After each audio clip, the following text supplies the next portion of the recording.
A lot of the people that are utilizing this technology don't even realize it.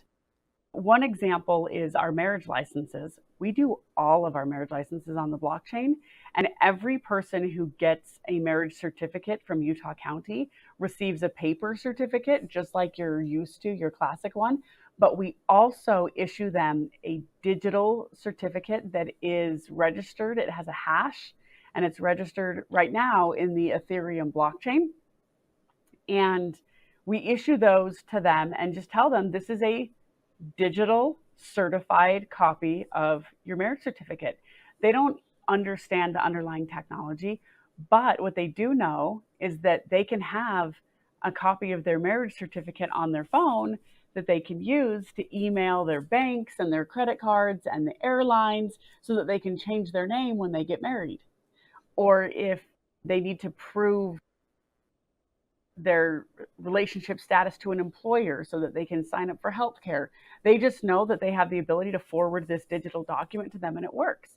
They don't need to understand how blockchain works. They don't even need to understand what blockchain is to know that this digital document on their phone that we emailed them allows them to be able to facilitate their life a lot more easily. So that's one way you do it. The vast majority of people honestly don't care what type of technology makes their life easier.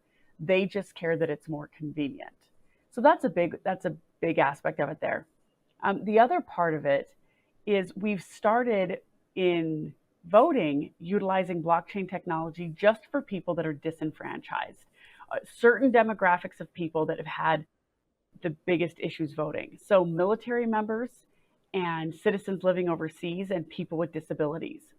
These are people that literally can't vote at the polls on election day. It's not an option for them. They're in the military. They're actively either out of state, serving at a military base, or they're overseas.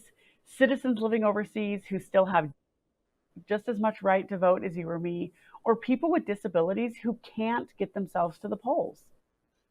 Those are the demographics we're starting with. And what we're doing is showing people that there's no reason to disenfranchise human beings in this day and age. We have the technology to let every person exercise their constitutional right to vote and to do it with dignity. And so we're starting with people who didn't have that ability. An incremental path to adopting this technology in government is really the best way to do it anyway, because it gives us the ability to check and learn and improve each step of the way with smaller demographics.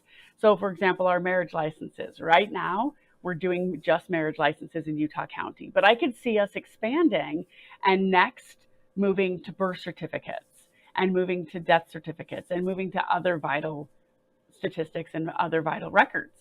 But you start with one and you prove that it works, right? So for example, we've got our marriage licenses right now, but we're still having issues with two offices, the DMV and the Social Security Administration, on accepting these marriage certificates.